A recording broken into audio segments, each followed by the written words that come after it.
Welcome students. Standard 4th. Subject EVS 1. Lesson number 2. The interrelationships between living things. Part 3. Students, in last lecture, we have learnt about how animals and plants are useful to us. Right students? Now we will continue our lesson.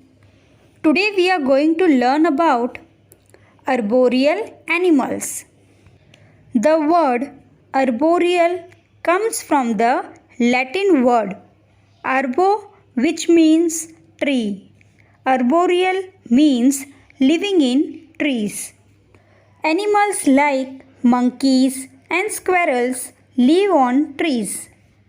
Being at a height, they are better able to defend themselves from their enemies.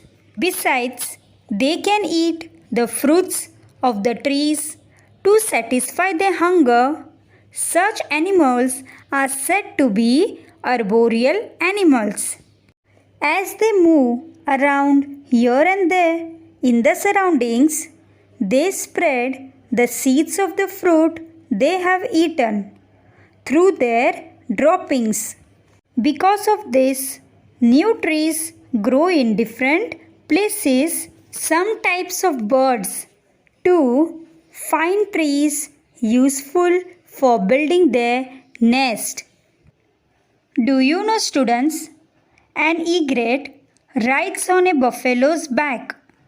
When a buffalo is grazing in a grassy area, you are very likely to see an egret riding on its back.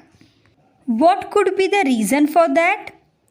A certain kind of egret feeds on different kinds of insects. Grass is full of kinds of insects, but because they are hidden in the grass, the egret cannot see them and catch them. As the buffalo treads on the grass, it frightens the insects which fly out the grass. The egret on the buffalo's back makes no mistake in scooping down to catch and eat them up. Students, we all know that we have 3 seasons: summer season, rainy season and winter season. It is very hot in summer. We wear cotton clothes and drink plenty of water. In the rainy season, we use umbrellas or different kinds of raincoats and hoods to avoid getting wet in the rain. In winter, we wear woolen and other warm clothes to protect ourselves from the cold. Just as 3 seasons affect us, they affect all other living things too. We see these changes taking place in the living world every year. Year after year, winter in Maharashtra is also called the season of Pangal, that is, the falling of leaves.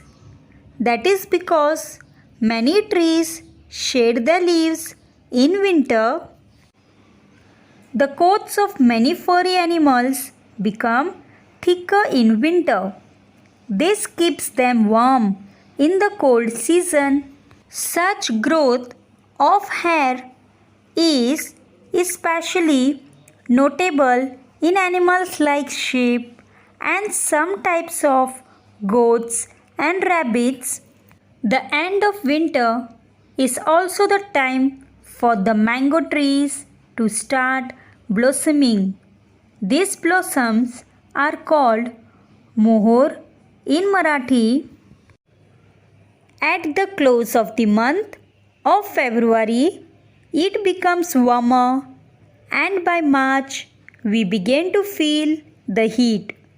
It's time for summer. In this season, many trees get new leaves. Forests appear to have taken on a copper color because these leaves are reddish and shiny while they are tender. Their color changes to green as the leaves grow bigger. We can hear the call of the koel in many places. In summer, the market is full of mangoes and watermelons for us to buy. This is the season for these fruits. Although mango trees grow all over Maharashtra, but the Konkan region is famous for its mangoes.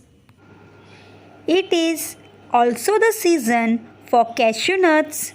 The red-yellow cashew apples can be seen growing on the cashew trees on the hillsides in the Konkan region. In June, black clouds make their appearance. The rainy season is a short way away.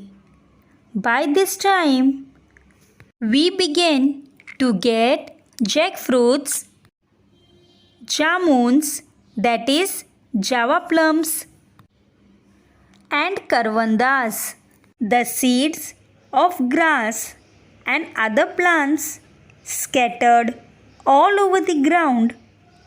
They sprout and start growing as soon as it begins to rain.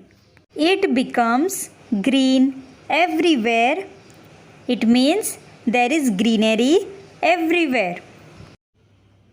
Sometimes we can even see the rainbow with its 7 colors in the sky.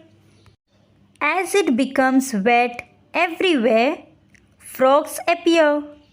We also hear the loud noise of frogs all together. We depend on agriculture for food. The different seasons, summer, winter, and the monsoons are the time for doing different tasks in the fields. I hope you all have understood this lesson. Thank you.